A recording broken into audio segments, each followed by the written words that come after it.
ಸೋತು ಹೋಗಬೇಡ್ರಿ, ನಿಮಗೆ ಶ್ರಮೆಗಳು ಬರ್ತವೆ, ನಿಮಗೆ ನಿಂದೆಗಳು ಬರ್ತವೆ, ಶೋಧನೆಗಳು ಬರ್ತವೆ. ಜೈಲಲ್ಲಿ ಕೂತ್ಕೊಂಡು ಪತ್ರವನ್ನ ಸಭೆಗೆ ಬರಿತಾ ಇದ್ದಾನೆ. ಯಾವ ಬಲ ಇದು? ಇದು ಬೂಸ್ಟ್ ಕುಡಿಯುವುದರಿಂದ ಬರುವಂತ ಬಲ ಅಲ್ಲ, ಬಾದಾಮಿಗಳನ್ನು ತಿನ್ನುವುದರಿಂದ ಬರುವಂತ ಬಲ ಅಲ್ಲ. ಲೋಕದಲ್ಲಿ ನಮಗೆ ಹೋರಾಟ ಉಂಟು. ಸೈತಾನನಿಗೆ ಇಷ್ಟ ಇಲ್ಲ, ಅವನು ಒಳ್ಳೆಯವನಾಗಿರ್ಲಿಕ್ಕೆ ಇವನಿಗೆ ಇಷ್ಟ ಇಲ್ಲ. ಎಷ್ಟು ಜನ ಒಪ್ಕೊಳ್ತೀರಿ? ಅದಕ್ಕೆ ಇದು ಆತ್ಮಿಕ ಯುದ್ಧ. ಎಫೆಸ 6ನೇ ಅಧ್ಯಾಯ 10ನೇ ವಚನ. ಕಡೆ ಮಾತೇನೆಂದರೆ, ನೀವು ಕರ್ತನನ್ನು, ಆತನ ಅತ್ಯಧಿಕವಾದ ಶಕ್ತಿಯನ್ನು ಆಶ್ರಯಿಸಿಕೊಂಡವರಾಗಿ ಬಲಗೊಳ್ಳಿರಿ. ಸೊ ಓದಿದಂಥ ವಾಕ್ಯ ಭಾಗದಲ್ಲಿ ದೇವರ ವಾಕ್ಯವು ನಮಗೆ ತಿಳಿಸುತ್ತದೆ. ಕೊನೆ ಮಾತು ಅಂದರೆ ಇಂಪಾರ್ಟೆಂಟ್ ವರ್ಡ್, ಪ್ರಾಮುಖ್ಯವಾದಂಥ ಮಾತು. ನೋಡಿ, ಯಾರಾದರೂ ಏನಾದರೂ ಲಾಸ್ಟ್ ಮಾತು ಹೇಳುವಾಗ ಅದು ಬಹಳ ಪ್ರಾಮುಖ್ಯವಾದಂಥ ಮಾತಾಗಿರ್ತದೆ.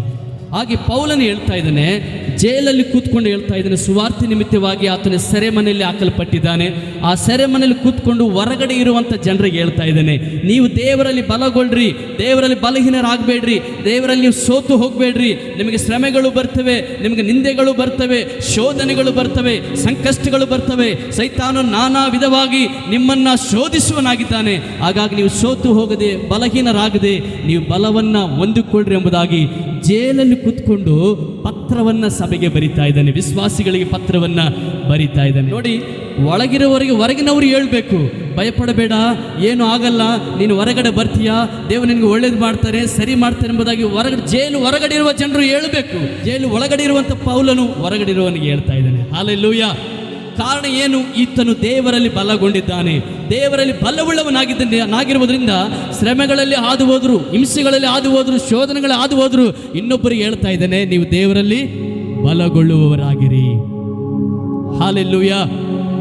ಗಮನಿಸಿ, ದೇವರಲ್ಲಿ ನಾವು ಬಲಗೊಳ್ಳುವವರಾಗಬೇಕಾದ್ರೆ ಇದು ಯಾವ ಬಲದ ಬಗ್ಗೆ ಮಾತಾಡ್ತಾ ಇದೆ? ಯಾವ ಬಲ ಇದು?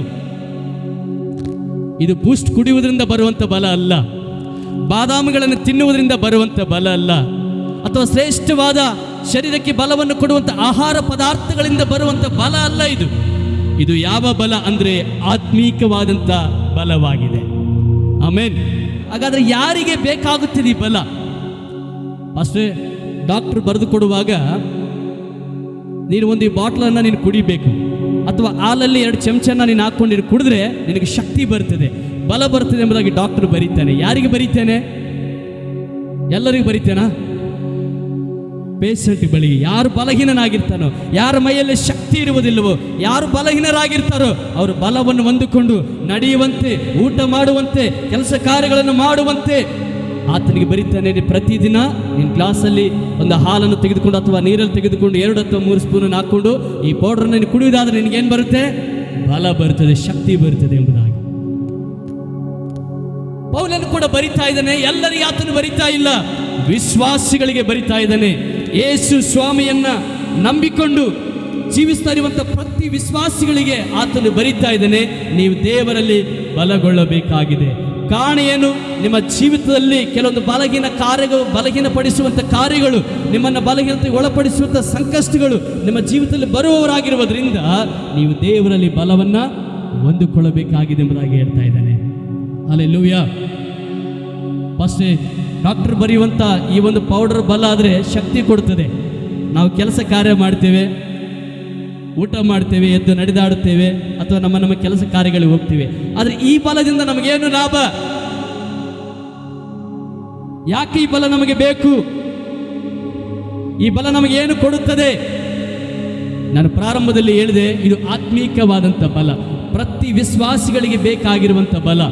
ನನಗೂ ಬೇಕಾಗಿದೆ, ನಿನಗೂ ಬೇಕಾಗಿದೆ, ನಿನಗೂ ಬೇಕಾಗಿದೆ, ನಿನಗೂ ಬೇಕಾಗಿದೆ. ಪ್ರತಿಯೊಬ್ಬರಿಗೂ ಕೂಡ ಈ ಬಲ ಬೇಕು. ಯೇಸು ಸ್ವಾಮಿಯನ್ನು ನಂಬಿ ವಿಶ್ವಾಸ ಮಾಡಿ ದೇವರಲ್ಲಿ ಮುಂದೆ ಹೋಗ್ತಾ ಇರುವಂಥ ಪ್ರತಿ ಮಗುವು ಕೂಡ ಈ ಬಲ ಬೇಕು.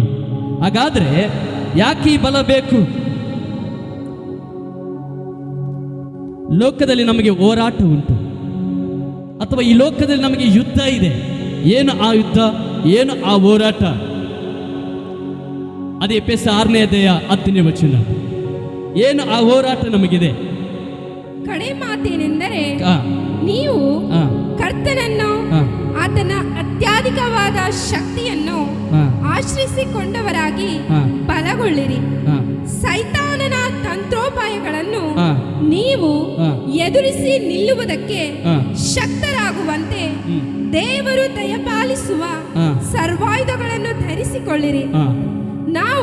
ನಾವು ಹೋರಾಡುವುದು ಮನುಷ್ಯ ಮಾತ್ರದವರ ಸಂಗಡವಲ್ಲ, ಮನುಷ್ಯರ ಜೊತೆ ಅಲ್ಲ. ನಮ್ಮ ಜಗಳ ಮನುಷ್ಯರ ಮಾತ್ರ ಸಂಗಡ ನಾವು ಹೋರಾಡುವರಲ್ಲ.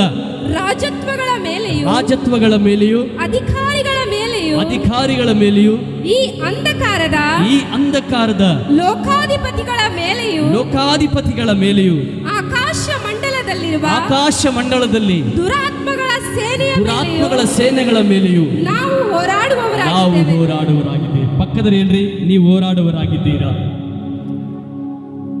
ಯಾರ ಜೊತೆ ಹೋರಾಡಬೇಕಾಗಿದೆ ಅಂತೆ?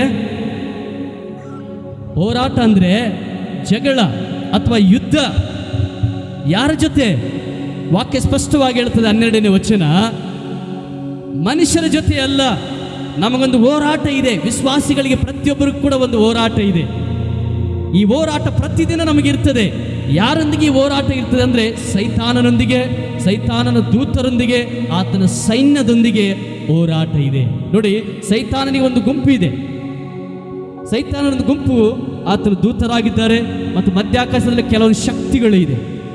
ಆ ಶಕ್ತಿಗಳು ನಮ್ಮ ಜೀವಿತದಲ್ಲಿ ಸಮಾಧಾನ ಇಲ್ಲದ ಹಾಗೆ, ನಮ್ಮ ಕುಟುಂಬದಲ್ಲಿ ನೆಮ್ಮದಿಯಾಗಿ ಜೀವಿಸದ ಹಾಗೆ, ನಾವು ಕೈ ಹಾಕಿದ ಕೆಲಸದಲ್ಲಿ ಸಫಲ ಹೊಂದದ ಹಾಗೆ ಅನೇಕ ವಿಧವಾದ ಸಂಕಷ್ಟಗಳ ಸೈತಾನ ಕಾರ್ಯಗಳು ಜರುಗಿಸ್ತಾನೆ. ಯಾರ ಜೀವಿತದಲ್ಲಿ ಶೋಧನೆಗಳನ್ನು ಆತನು ತರುತ್ತಾನೆ, ಯಾರ ಜೀವಿತದಲ್ಲಿ ಸಂಕಷ್ಟಗಳನ್ನು ತರುತ್ತಾನೆ, ಯಾರ ಜೊತೆ ಯುದ್ಧಕ್ಕಾಗಿ ನಿಲ್ಲುತ್ತಾನಂದ್ರೆ ದೇವರ ಮಕ್ಕಳ ಮೇಲೆ, ದೇವರಲ್ಲಿ ವಿಶ್ವಾಸ ಮಾಡಿ ಮುಂದೆ ಹೋಗ್ತಾ ಇರುವ ದೇವರ ಮಕ್ಕಳ ಮೇಲೆ ಯುದ್ಧಕ್ಕಾಗಿ ಆತ ನಿಲ್ಲುವನಾಗಿದ್ದಾನಂತೆ. ಯಾಕೆ ಪಾಸ್ಟ್ ಈ ಸೈತಾನ ಯುದ್ಧಕ್ಕಾಗಿ ನಿಲ್ತಾನೆ ಎಂಬುದಾಗಿ ನೋಡುವಾಗ, ಸೈತಾನನಿಗೆ ಇಷ್ಟ ಇಲ್ಲ ನೀನು ಒಳ್ಳೆಯವನಾಗಿ ಜೀವಿಸುವುದು. ಸೈತಾನನಿಗೆ ಇಷ್ಟ ಇಲ್ಲ ನಿನ್ನ ಪಾಪದ ಕಾರ್ಯವನ್ನು ಬಿಟ್ಟು ನೀತಿಯಲ್ಲಿ ಜೀವಿಸುವುದು. ಸೈತಾನನಿಗೆ ಇಷ್ಟ ಇಲ್ಲ ನೀನು ದೇವರ ಆಲಯಕ್ಕೆ ಬರುವುದು. ಸೈತಾನನಿಗೆ ಇಷ್ಟ ಇಲ್ಲ ನೀನು ವಾಕ್ಯವನ್ನು ಓದುವಂಥದ್ದು. ಸೈತಾನನಿಗೆ ಇಷ್ಟ ಇಲ್ಲ ನೀನು ಪ್ರಾರ್ಥನೆ ಮಾಡುವಂಥದ್ದು. ಸೈತಾನನಿಗೆ ಇಷ್ಟ ಇಲ್ಲ ನಿನ್ನ ಹಳೆ ಸ್ವಭಾವಗಳನ್ನು ಬಿಟ್ಟು ನೀತಿಯಲ್ಲಿ ಹೋಗುವಂಥದ್ದು. ಸೈತಾನನಿಗೆ ಇಷ್ಟ ಇಲ್ಲ. ಕೆಲವೊಂದು ಗುಂಪುಗಳ ಜೊತೆ ನಾವು ಹೋರಾಡ್ತಾ ಇರ್ತೀವಿ, ಕೆಲವೊಂದು ಸ್ನೇಹಿತರ ಜೊತೆ. ಆ ಸ್ನೇಹಿತರ ಜೊತೆಯಲ್ಲಿ ಹೋಗುವಾಗ ಪ್ರತಿದಿನ ಆ ಸ್ನೇಹಿತರು ಹೇಳ್ತಾರೆ, ಬನ್ನಿ ಹೋಗಿ ಬರೋಣ, ಕರ್ಕೊಂಡು ಹೋಗ್ತಾರೆ. ಕೆಲವರು ಕುಡಿಯೋದಕ್ಕೆ ಮುಂದೆ ಹೋಗ್ತಾರೆ, ಕೆಲವರು ಸೀಕ್ರೆಟ್ಸ್ ಇರೋದ್ರಲ್ಲಿ ಮುಂದೆ ಹೋಗ್ತಾರೆ. ಹೀಗೆ ನಾನಾ ವಿಧವಾದ ಪಾಪದ ಕಾರ್ಯಗಳಲ್ಲಿ ಮುಂದೆ ಕರ್ಕೊಂಡು ಹೋಗ್ತಾ ಇರ್ತಾರೆ. ಆದರೆ ಅದೇ ವ್ಯಕ್ತಿ ಹೊರಗಡೆ ಬಂದು ಕುಡಿಯೋದನ್ನು ಬಿಟ್ಟು, ಸೀಕ್ರೆಟ್ ಸೇದುವುದನ್ನು ಬಿಟ್ಟು, ಪಾಪದ ಕಾರ್ಯಗಳನ್ನು ಮಾಡುವುದನ್ನು ಬಿಟ್ಟು ಒಳ್ಳೆಯವನಾಗಿ ಜೀವಿಸಿದ್ರೆ, ಯಾರ ಜೊತೆ ನಾವು ಸ್ನೇಹ ಮಾಡಿರ್ತೀವಲ್ವ, ಯಾರು ನಮ್ಮನ್ನ ತಪ್ಪಾದ ದಾರಿಯಲ್ಲಿ ಕರ್ಕೊಂಡು ಹೋಗ್ತಾ ಇರ್ತಾರಲ್ವ, ಅವರು ನಮ್ಮನ್ನು ಬಿಡುವುದಿಲ್ಲ. ಅವನು ಒಳ್ಳೆಯವನಾಗಿ ಇರಲಿಕ್ಕೆ ನಾವ್ಯಾಕೆ ಬಿಡಬೇಕು, ನಮ್ಮಂಗೆ ಅವನು ಆಗಬೇಕು ಎಂಬುದಾಗಿ ಅನೇಕ ಸತತ ಪ್ರಯತ್ನಗಳನ್ನು ಮಾಡ್ತಾನೆ. ಅವನಿಗೆ ಶೋಧನೆಗಳನ್ನು ತರುತ್ತಾನೆ, ಅವನ ಕುರಿತಾಗಿ ಕೆಟ್ಟದಾಗಿ ಅಪ್ಪಿಸುತ್ತಾನೆ. ಏನೆಲ್ಲ ಈ ಒಬ್ಬ ಸ್ನೇಹಿತನು ಮಾಡ್ತಾನೆ. ಕಾರಣ ಏನಂದ್ರೆ ಅವನು ಒಳ್ಳೆಯವನಾಗಿರ್ಲಿಕ್ಕೆ ಇವನಿಗೆ ಇಷ್ಟ ಇಲ್ಲ. ಎಷ್ಟು ಜನ ಒಪ್ಕೊಳ್ತೀರಿ? ಅವನು ಒಳ್ಳೆಯವನಾಗಿರ್ಲಿಕ್ಕೆ ಇದನಿಗೆ ಇಷ್ಟ ಇಲ್ಲ. ನಮ್ಮಂಗೆ ಇರಬೇಕು, ಅವನು ನಮ್ಮಂಗೆ ಕುಡಿಬೇಕು, ನಮ್ಮಂಗೆ ಪಾಪದ ಕಾರ್ಯಗಳು ಮಾಡಬೇಕು, ನಮ್ಮಂಗೆ ಅನೀತಿಯಲ್ಲಿ ಜೀವಿಸಬೇಕೆಂಬುದಾಗಿ ಈತನಿಗೆ ಇಷ್ಟ ಇರ್ತದೆ. ಅದಕ್ಕೆ ಅವನ ಮೇಲೆ ಪದೇ ಪದೇ ಶೋಧನೆಯನ್ನು ಮಾಡ್ತಾ ಇರ್ತಾನೆ. ಸೈತಾನನು ಕೂಡ ಹಾಗೇನೆ.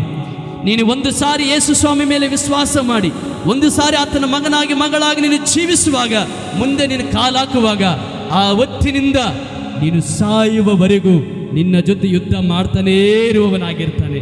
ಕಾರಣ ಅವನ ಉದ್ದೇಶ ಒಂದೇ, ಅವನ ಆಲೋಚನೆ ಒಂದೇ, ನಿನ್ನನ್ನು ಆ ನೀತಿಯಿಂದ, ನಿನ್ನನ್ನು ಆ ಪರಿಶುದ್ಧತೆಯಿಂದ, ನಿನ್ನನ್ನು ದೇವರ ಆಲಯದಿಂದ ಹೊರಗಡೆ ತರುವುದೇ ಅವನ ಕಾರ್ಯ. ಇದಕ್ಕಾಗಿ ಯುದ್ಧ ಮಾಡ್ತಾನಂತೆ. ನಿನ್ನ ಜೊತೆ ಶೋಧನೆಗಳು ತರ್ತಾನೆ, ಕಷ್ಟಗಳು ತರ್ತಾನೆ, ಕಣ್ಣೀರುಗಳು ತರ್ತಾನೆ, ನೋವುಗಳನ್ನು ತರ್ತಾನೆ, ದೇವರ ವಿಷಯವಾಗಿರುವಂಥ ಗುಣಗುಟ್ಟುವಿಕೆ ತರ್ತಾನೆ. ಏನೆಲ್ಲ ನಿನ್ನ ಜೀವಿತದಲ್ಲಿ ತಂದು ಹಾಕಿ ನಿನ್ನನ್ನು ಹಿಂದೆ ಎಳೆಯುವಂಥ ಪ್ರಯತ್ನವನ್ನು ಮಾಡ್ತಾನೆ. ಅದಕ್ಕೆ ಇದು ಆತ್ಮಿಕ ಯುದ್ಧ. ಇದು ಕಣ್ಣಿಗೆ ಕಾಣಲ್ಲ. ಈ ಶಾರೀರಿಕ ಕಣ್ಣಿಂದ ಅವರನ್ನು ನೋಡಕ್ಕಾಗಲ್ಲ. ಅವನು ಆತ್ಮಿಕ ಯುದ್ಧವನ್ನು ನಿನ್ನ ಜೊತೆ ಮಾಡ್ತಾನೆ. ಅದಕ್ಕೆ ಕೆಲವರೆಲ್ಲ ಹೇಳ್ತಾ ಇರ್ತಾರೆ, ಪಾಸ್ಟ್ ನನಗೆ ಯಾಕೆ ಬರೀ ಶೋಧನೆಗಳು ಬರ್ತಾ ಇದೆ. ಇನ್ನು ಕೆಲವರು ಹೇಳ್ತಾರೆ, ಪಾಸ್ಟ್ ನಾನು ಭಾನುವಾರ ಬಂದ ತಕ್ಷಣ ನಾನು ರೆಡಿ ಆಗ್ತೇನೆ, ಸಿದ್ಧ ಆಗ್ತೇನೆ, ಯಾಕೆ ಮನೆ ಹೊರಗಡೆ ಕಾಲಿಡ್ಬೇಕಂದ್ರೆ ಆಗ್ತಾ ಇಲ್ಲ. ಇನ್ನು ಕೆಲವರು ಹೇಳ್ತಾರೆ, ನಾನು ಪ್ರಾರ್ಥನೆ ಮಾಡಬೇಕಂತ ಹೋಗಿ ಪ್ರಾರ್ಥನೆಗೆ ಕೂತ್ಕೊಳ್ತೇನೆ, ಪ್ರಾರ್ಥನೆ ಮಾಡೋಕ್ಕೆ ಆಗಲ್ಲ. ಕಾರಣ ಏನು? ನಿನ್ನ ಜೊತೆ ಅವನು ಯುದ್ಧ ಮಾಡ್ತಾ ಇದ್ದಾನೆ, ನಿನ್ನ ಜೊತೆ ಅವನು ಹೋರಾಡ್ತಾ ಇದ್ದಾನೆ. ಯಾಕಂದ್ರೆ ಅದನ್ನು ಮಾಡುವುದು ಆತನಿಗೆ ಇಷ್ಟ ಇಲ್ಲ. ಅದನ್ನೇ ಪೌಲನು ಬರೀತಾನೆ, ನೀವು ಬಲ ಹೊಂದಿರಿ, ನೀವು ಬಲವನ್ನು ಹೊಂದಿಕೊಳ್ಳ್ರಿ. ಇದು ಆತ್ಮಿಕವಾದಂಥ ಬಲ. ಸೈತಾನ ಕಾರ್ಯಗಳನ್ನು ಲಯಪಡಿಸಲಿಕ್ಕೆ, ಅವನನ್ನು ಬಲಹೀನಪಡಿಸಲಿಕ್ಕೆ ನಿನ್ನಲ್ಲಿ ಬಲ ಇರುವುದಾದರೆ ಅವನು ಸೋತು ಹೋಗುವನಾಗಿದ್ದಾನೆ. ಎಷ್ಟು ಜನ ಇಂಥ ಪರಿಸ್ಥಿತಿಯಲ್ಲಿ ಹಾದು ಹೋಗ್ತಾ ಇದ್ದೇವೆ. ಎಷ್ಟು ಜನರಿಗೆ ಏನು ನಾನು ಮಾಡಬೇಕಂತ ನಾವು ಮಾಡಲಾರ್ದ ಆಗ್ತಾ ಇದೆ. ಎಷ್ಟು ಜನರಿಗೆ ಒಳ್ಳೆದರಲ್ಲಿ ಕಾಲಿಡಬೇಕಂತ ಕಾಲಿಡಕ್ಕೆ ಆಗ್ತಾ ಇಲ್ಲ. ಈ ಪರಿಸ್ಥಿತಿಯಲ್ಲಿ ನಾವು ಹಾದು ಹೋಗ್ತಾ ಇದ್ದೇವೆ. ಸರ್ ಕೈ ಎತ್ತಿ ದೇವ್ರಿಗೆ ತೋರಿಸೋಣ, ಹೌದು ದೇವ್ರ, ಈ ಸ್ಥಿತಿಯಲ್ಲಿ ನಾನಿದ್ದೇನೆ, ನಾನು ಪ್ರಾರ್ಥನೆ ಮಾಡಬೇಕಂತ ಹೋಗ್ತೀನಿ, ಪ್ರಾರ್ಥನೆ ಮಾಡೋಕ್ಕಾಗ್ತಾ ಇಲ್ಲ. ಇವತ್ತು ಭಾನುವಾರ ಅಲ್ಲ ಅಂತೇಳಿ ಸಿದ್ಧನಾಗಿ ರೆಡಿಯಾಗಿ ಮನೆ ಹೊರಗಡೆ ಕಾಲಿಡ್ಬೇಕಂತಾನೆ ಕಾಲಿಡಲಿಕ್ಕೆ ಆಗ್ತಾ ಇಲ್ಲ. ಅದೇ ನಾನು ವಾಕ್ಯ ಓದಬೇಕಂತ ಬೈಬಲ್ ತೆಗಿತೀನಿ, ಓದಲಿಕ್ಕೆ ನನಗೆ ಆಗ್ತಾ ಇಲ್ಲ. ಎಷ್ಟು ಜನಕ್ಕೆ ಈ ರೀತಿ ಆಗ್ತಾ ಇದೆ ಅಲ್ವಾ? ಕಾಣಿ ಏನು ಗೊತ್ತಾ? ಅವನು ನಿನ್ನ ಜೊತೆ ಯುದ್ಧ ಮಾಡ್ತಾ ಇದ್ದಾನೆ, ನಿನ್ನ ಜೊತೆ ಹೋರಾಡ್ತಾ ಇದ್ದಾನೆ, ಅದಕ್ಕೆ ಆ ಕಾರ್ಯ ಆಗ್ತಾ ಇದೆ. ಒಂದ್ಸರಿ ಕೈ ಕರ್ತನಿಗೆ ಹೇಳೋಣ, ಲಾರ್ಡ್ ವಿ ಥ್ಯಾಂಕ್ ಯು. ಪರಿಶುದ್ಧಾತ್ಮನೇ ನಮ್ಮನ್ನು ಸ್ವಾಗತಿಸ್ತೇನಪ್ಪ ದೇವ್ರೆ. ಇವತ್ತು ಈ ಒಂದು ಆತ್ಮಿಕ ಯುದ್ಧದ ಕುರಿತಾಗಿ ದೇವ್ರೆ ನನ್ನ ಸಂಗಡ ಮಾತಾಡ್ತಾ ಇದ್ದ ಎಲ್ಲ ಮಹಿಮೆ ನನಗೆ ಗೊತ್ತಾಗಲಪ್ಪ. ಇವತ್ತು ನನ್ನ ಬಲಗೊಳ್ಳಲು ನಾನು ಸಿದ್ಧನಾಗುತ್ತೇನೆ, ಸಿದ್ಧಳಾಗುತ್ತೇನೆ. ಯೇಸುವಿನ ನಾಮದಲ್ಲಿ, ಯೇಸುವಿನ ನಾಮದಲ್ಲಿ